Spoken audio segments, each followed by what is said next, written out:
Singh, I welcome you all on my YouTube channel UPSC feed. आज एक बहुत बड़ा इंटरेस्टिंग सा केस मैं लेके आपके सामने उपस्थित हुआ हूँ, जो कि इंडियन एक्सप्रेस में वो टॉपिक प्रिंट हुआ था। अगर मैं आपसे पूछूं कि ज़्यादा पानी पीना हेल्दी है या डेंजरस, तो आप बोलेंगे हेल्दी। लेकिन एक रिसेंट केस में एक 25 साल का यंग प्रोफेशनल आईसीयू तक पहुँच गया, सिर्फ इसलिए क्योंकि उसने दिन भर में 5 लीटर पानी पिया। दिन भर में 5 लीटर पानी पिया। तो इसके वजह से आपको शौक लगा, लेकिन समझते हैं कि साइंस इसके पीछे क्या कहती है ना। तो before moving ahead, do subscribe the channel of UPSC feed on YouTube as well as on Telegram also, ताकि मैं आपको ऐसी अवेयरनेस वीडियो आप लोगों तक पहुंचा सकूं। ठीक है, आगे बढ़ते हैं और जानते हैं। देखिए, यही आर्टिकल था, why drinking water is not enough, you need electrolyte. तो हम इसके पीछे इलेक्ट्रोलाइट की भी कहानी समझेंगे कि इलेक्ट्रोलाइट का क्या रोल प्ले है वाइल ड्रिंकिंग वाटर। ठीक, अब इसके पीछे क्या हुआ था, ये बंदा गर्मी में काम कर रहा था, दिन भर ट्रैवल और स्वेटिंग हो रही थी। ठीक, उसने सोचा कि हाइड्रेटेड रहना है, तो बार बार क्या हुआ, वो पानी पीता रहा। ठीक, 25 साल का जो यंग प्रोफेशनल था, बार बार वो पानी पीता रहा। लेकिन उस पानी पीने के दौरान, हाइड्रेटेड रहने के दौरान, ना उसने कुछ खाया, ना उसने कोई ओआरएस लिया, और ना उसने इलेक्ट्रोलाइट्स का कोई सब्सटेंस लिया। अब रिजल्ट क्या हुआ कि बॉडी के अंदर जो सोडियम का जो लेवल है वो लगातार गिरता गया, और मतलब लेवल 124 मिली इक्विवेलेंट पर लीटर तक पहुंच गया। नॉर्मली जो सोडियम का लेवल होना चाहिए बॉडी के अंदर, वो होना चाहिए 135 से 145 मिली इक्विवेलेंट पर लीटर होना चाहिए, है ना। मतलब 1 लीटर के अंदर 135 से 145 तक आपका सोडियम लेवल होना चाहिए। लेकिन इस बंदे का सोडियम लेवल 124 हो गया। रिजल्ट क्या हुआ, कोमा में चला गया और आईसीयू में एडमिट हो गया। तो यहाँ समझते हैं कि समझने वाली यहाँ पे वो चीज़ है कि बॉडी में सिर्फ पानी पीना इंपॉर्टेंट नहीं है, इलेक्ट्रोलाइट का बैलेंस भी इक्वली इंपॉर्टेंट है। ठीक, अब इसके बाद क्या हुआ कि इलेक्ट्रोलाइट का जो बैलेंस है वो हमारी बॉडी में कितना क्रिटिकल रोल प्ले करता है। तो भाई, इलेक्ट्रोलाइट का जो रोल होता है वो एक्चुअली क्या करता है, वाटर बैलेंस को कंट्रोल करता है। ठीक, और इसके बाद जो नर्व जो सिग्नल्स होते हैं, है ना, उसको जो है वो रेगुलेट करता है। अगर आप एक्सेस पानी पिएंगे विदाउट इलेक्ट्रोलाइट, तो ब्लड क्या होगा, डाइल्यूट हो जाता है ना, और सोडियम का कंसंट्रेशन गिर जाता है। और इसी कंडीशन को, जब बॉडी के अंदर सोडियम का कंसंट्रेशन आपका गिरेगा, तो उसको बोला जाएगा हाइपोनेट्रीमिया, है ना। अगर यहीं पे पोटेशियम का सब्सटेंस गिर जाएगा तो उसको हाइपोकेल्मेसिया बोलते हैं। अगर सोडियम यानी NH सब्सटेंस अगर आपका कम होगा तो हाइपोनेट्रीमिया। तो आज हम समझेंगे कि हाइपोनेट्रीमिया होता क्या है। तो वो हाइपोनेट्रीमिया के पीछे की कहानी ये है कि ब्लड के अंदर सोडियम का ड्रास्टिकली फॉल हो जाना, a dangerous fall in the blood sodium level, है ना। ब्लड के अंदर सोडियम का ड्रास्टिकली फॉल हो जाना। अब मेन कॉजेज क्या है कि भाई आप वाटर एक कैपेसिटी से आप ज़्यादा ले रहे हो, है ना। अब अगर कैपेसिटी से आप ज़्यादा ले रहे हो तो क्या करेगा, ब्लड में सोडियम को ये क्या करेगा, डाइल्यूट कर देगा। कौन, वाटर। इसके बाद आपके बॉडी से एक्सेसिव स्वेटिंग हो रही है, पसीना ज़्यादा आ रहा है, तो उसके वजह से क्या होगा कि आपने पसीने के साथ देखा होगा कि वो खारे पानी खारा लगता है, उसका टेस्ट जो है, तो उसमें क्या मिलता है, एक्चुअली सोडियम होता है। तो सोडियम का लॉस जो है इवेपोरेशन के थ्रू हो जाता है, वही इवेपोरेशन यानी स्वेटिंग के थ्रू आपका जो है सोडियम लॉसेस हो जाता है। फिर उसके बाद ब्लड के अंदर जो है सोडियम का डाइल्यूट होना धीरे धीरे, मतलब वो पतला हो जाना जो है। इसमें क्या, इसके पीछे मैकेनिज्म है कि भाई ज़्यादा वाटर होगा तो सोडियम कम हो जाएगा। तो हमने अभी इसके पहले वाली स्लाइड में देखा था कि सोडियम का जो है सेफ लिमिट कितना होना चाहिए बॉडी में, पर लीटर में 135 से 145 मिली इक्विवेलेंट। लेकिन इस पेशेंट के केस में क्या हो गया था, 124 मिली इक्विवेलेंट पर लीटर के अंदर हो गया था। तो ये डेंजरस सिग्नल हो गया था। कैसे भाई, वही मैंने समझाया कि अगर आप वाटर ज़्यादा ले रहे हैं, सोडियम डाइल्यूट हो जाएगा, और अगर ये सोडियम डाइल्यूट हो गया तो वाटर क्या करेगा, सेल के अंदर पहुंच जाएगा। अगर वाटर जो है ऑस्मोसिस के थ्रू आपके सेल में एंटर करेगा। देखो, स्कल जो होता है हमारा, जो ब्रेन होता है, उसको एक्सपैंड करने की कोई जगह नहीं होती है। अगर पानी जो है सेल के रास्ते ब्रेन में पहुंचेगा तो ब्रेन की जो सेल्स होती हैं वो क्या करेंगी, स्वेलिंग करेंगी, और स्वेलिंग करेंगी तो ब्रेन में क्या होगा, देखो प्रेशर बढ़ेगा। प्रेशर बढ़ेगा तो ब्रेन के फंक्शन में क्या करेगा, अफेक्ट करेगा, और ये लाइफ थ्रेटनिंग होती है, मतलब जान भी जा सकती है, और ये जो है कोमा तक बात पहुंच सकती है। तो यही केस हुआ था इस पेशेंट के थ्रू में। अब बॉडी में क्या इफेक्ट होता है भाई, हेडेक होता है, सिम्टम इसके हेडेक होंगे, नोजिया हो सकता है, फटीग हो सकता है, डिजीनेस हो सकता है, लेट सिम्टम भी अकर हो सकता है, आपको कंफ्यूजन आ सकता है, ड्राउजीनेस हो सकती है, सीजर्स हो सकता है, स्लर्ड स्पीच हो सकती है, कोमा में भी जा सकता है। मैंने क्या बताया कि भाई वाटर एंटर करेगा ब्रेन सेल में, जिसके लो सोडियम की वजह से ब्रेन क्या हो जाएगा, स्वेल कर जाएगा, और ब्रेन में जो हमारी स्कल्स होती है उसको एक्सपैंड करने की जगह नहीं होती है, उसमें उसका जो डिजाइन होता है बहुत कॉम्पैक्ट होता है। अब आप ये डिजाइन आप देख सकते हो, इसमें कोई ये स्ट्रक्चर बहुत कॉम्पैक्ट स्ट्रक्चर होता है। इसमें ऐसा नहीं होता कि कोई भी सेल, दो सेल के बीच में जो है थोड़ी स्पेस हो, ताकि अगर उसके अंदर वाटर का कंटेंट जाए तो सेल स्वेल कर जाए, तो उसको एक एडजस्ट करने के लिए स्पेस मिल जाए। ऐसा कुछ इसमें मैकेनिज्म नहीं है, क्योंकि स्कल के पास कोई स्पेस नहीं है एक्सपेंड करने का। नहीं होगा तो क्या होगा भाई, एक अगर मान लो किसी सेल के अंदर पानी का कंटेंट पहुंचता उसको एक्सपेंड करने के लिए जगह नहीं हो रही, तो क्या हुआ, आसपास से क्या हो जाएगा, प्रेशर उसके ऊपर बिल्ड हो जाएगा, तो ब्रेन के फंक्शन में क्या करेगा, इफेक्ट करेगा, और लाइफ थ्रेटनिंग हो जाएगी। तो इसमें क्या हो सकता है कि भाई जो अर्ली रिकॉग्निशन, हम जल्दी इस चीज़ को पहचान जाए, जल्दी अपने सिम्टम को समझ जाए, जाए तो हमारी जो है लाइफ जो है बच सकती है।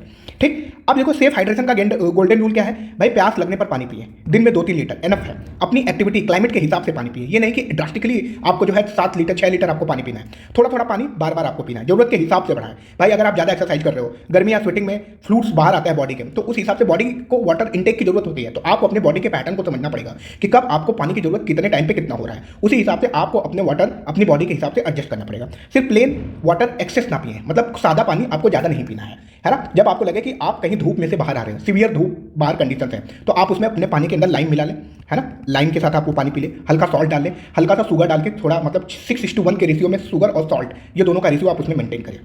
कितना पानी पीना ठीक है भाई, जनरल गाइडलाइन है कि 2 से 3 litre per day for most adult including food and other fluid. ज़्यादा पानी पीना एक साथ, मतलब अगर एक लीटर से ज़्यादा आप एक टाइम में पानी पी रहे हो तो वो डेंजरस हो सकता है। ठीक, प्रैक्टिकल टिप भाई, सुबह उठकर 1 गिलास पानी, खाने के साथ थोड़ा पानी, बॉटल अपने साथ रखें, लेकिन लिमिट आपको याद रखनी है। हैवी वर्कआउट कर रहे हैं, गर्मी में आप बाहर जा रहे हैं, तो ORS, नींबू, नमक या इलेक्ट्रोलाइट ये जो है ड्रिंक अपनों को यूज करें। ठीक, जब आपको ये साइन दिखे कि आपको सीवियर हेडेक हो रहा है, नोजिया या वॉमिटिंग हो रही है, कंफ्यूजन हो रहा है, एक्सट्रीम डाउजीनेस हो रहा है, मसल में आपके क्रैम्प डेवलप हो रही है ना, बार बार आप मूर्छा आ जा रही है, फेंटिंग या सीजर्स आ रहा है, सीवियर क्रैम्प आ जा रहा है ना, ऐसे केस में हम क्या करें, तुरंत अपने आपको मेडिकल हेल्प ले या मेडिकल चेकअप के लिए जाए जो है। तो वो पानी पीना जरूरी है, पर आपको लिमिट पता होना चाहिए। ठीक, इससे क्या होगा, अगर आप एक्सेस पानी पिएंगे तो बैलेंस आपका बिगड़ेगा और प्रॉब्लम यहाँ पे शुरू हो जाएगी। बैलेंस कब बिगड़ा, जब आपका सोडियम लेवल कम हो जाएगा। तो सबसे पहले कौन इफेक्ट होगा, ब्रेन इफेक्ट होगा। तो इसलिए हमें क्या करना भाई, स्मार्ट बनना है, हाइड्रेटेड करो, सेफ रहो, पर हाइड्रेशन की एक लिमिट होनी चाहिए। याद रखना है कि ज़्यादा पानी पीना बिना इलेक्ट्रोलाइट के रिस्की होगा। सही मात्रा में सही तरीका अगर हमें पता चल जाए तो हम हेल्दी रहेंगे। इलेक्ट्रोलाइट का देखो रोल क्या है, नर्व के फंक्शन को रेगुलेट करता है, बॉडी के फ्लूइड को रेगुलेट करता है, मसल्स के फंक्शंस को रेगुलेट करता है। ये जो है इलेक्ट्रोलाइट्स के हमारे जो है फंक्शंस होते हैं। ठीक है ना, तो इसी ऐसे ही केस में जो यंग प्रोफेशनल्स के केस में ये सारे जो फंक्शन जो है वो सही से काम नहीं कर पा रहे थे, इस वजह से जो है उसको जो है ड्राउजीनेस और फेंटिंग जैसी सिचुएशन आ गई थी। तो इलेक्ट्रोलाइट्स का रोल क्या है ना भाई, पानी पीना सिर्फ जरूरी नहीं है, बैलेंस जरूरी है। देखो इलेक्ट्रोलाइट्स में जो हमारे जो सोडियम्स होते हैं वो बॉडी फ्लूइड को बैलेंस कराते हैं, नर्व के फंक्शन को मैनेज करते हैं, मैंने बताया मसल्स के फंक्शन को रेगुलेट करते हैं।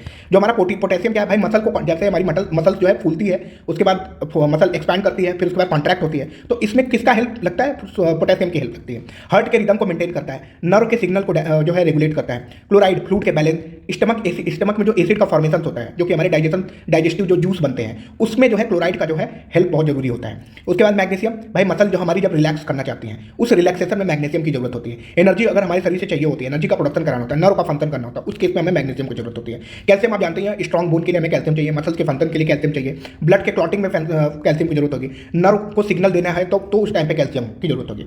अगर बॉडी में इलेक्ट्रोलाइट लो हो जाते हैं, सोडियम लो हो जाए तो मैंने बताया हाइपोनेट्रीमिया का केस हो जाता है। पोटेशियम अगर लो हो जाता है, हाइपोकेलेमिया का केस हो जाता है। ठीक, उसके बाद मैग्नीशियम लो हो जाएगा तो हाइपोमैग्नीसीमिया का केस हो गया। उस केस में जो है फटीग होता है, क्रैम्प होते हैं, इरिटेबिलिटी होती है, सीजर्स हो जाते हैं।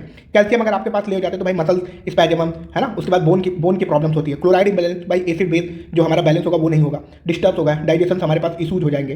ठीक, तो ये सारी चीज़ों में जो है इलेक्ट्रोलाइट हमारा जो है हेल्प करता है। ठीक, मैंने आपको बता दिया कि इलेक्ट्रोलाइट की वजह से क्या क्या चीज़ें बॉडी के अंदर रेगुलेट होती हैं, बैलेंस होती हैं, और इसके बाद इलेक्ट्रोलाइट का फंक्शन क्या होता है। तो ये एक जो है मतलब हमारे लिए अवेयरनेस वीडियो थी। देखो जो एवरेज एडल्ट होते हैं 2 से 3 लीटर, एथलीट को 3 से 4.5 लीटर पानी पीना चाहिए। हॉट क्लाइमेट में है, जैसे अभी इस टाइम गर्मी का समय चल रहा है, तो 3 से 5 लीटर। एल्डरली भाई 2 से 2.5 लीटर, 1 से 2 लीटर। आपको ड्रास्टिकली याद रखना है कि धूप से आए, कहीं से आए और ड्रास्टिकली आपको वो पानी नहीं पीना है। अगर आपको पानी पीने का मन है तो टेक इलेक्ट्रोलाइट के हेल्प के हिसाब से जो है आप पानी पीजिए।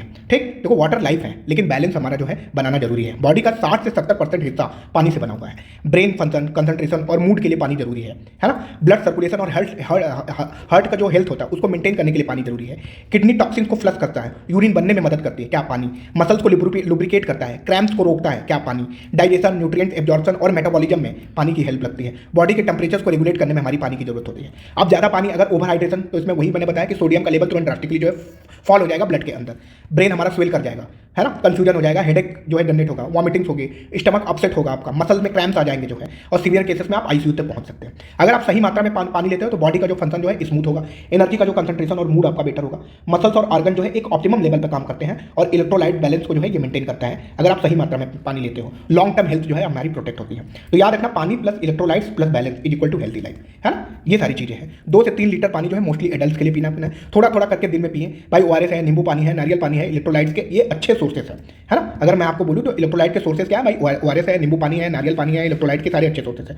आप फ्रूट्स में आप वाटरमेलन ले सकते हैं, मस्क मेलन ले सकते हैं, वेजीज ले सकते हो, सूप से भी जो है पानी मिलेगा जो है ना। यूरिन कलर आप चेक करते रहे लगातार, लाइट येलो गुड है, लेकिन डार्क येलो ये सिग्नल देता है कि आपका यूरिन के अंदर पानी का कंटेंट कम है। ज़्यादा नमक प्लस बहुत कम पानी बॉडी का बैलेंस डिस्टर्ब करेगा, ये भी आपको नहीं करना है।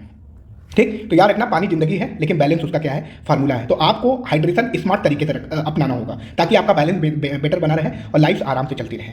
ठीक, वाटर इज लाइफ, वही मैंने बोला कि वाटर लाइफ है, लेकिन बैलेंस जो है उसका एक इंपॉर्टेंट और इंटीग्रेट पार्ट है। ठीक है ना।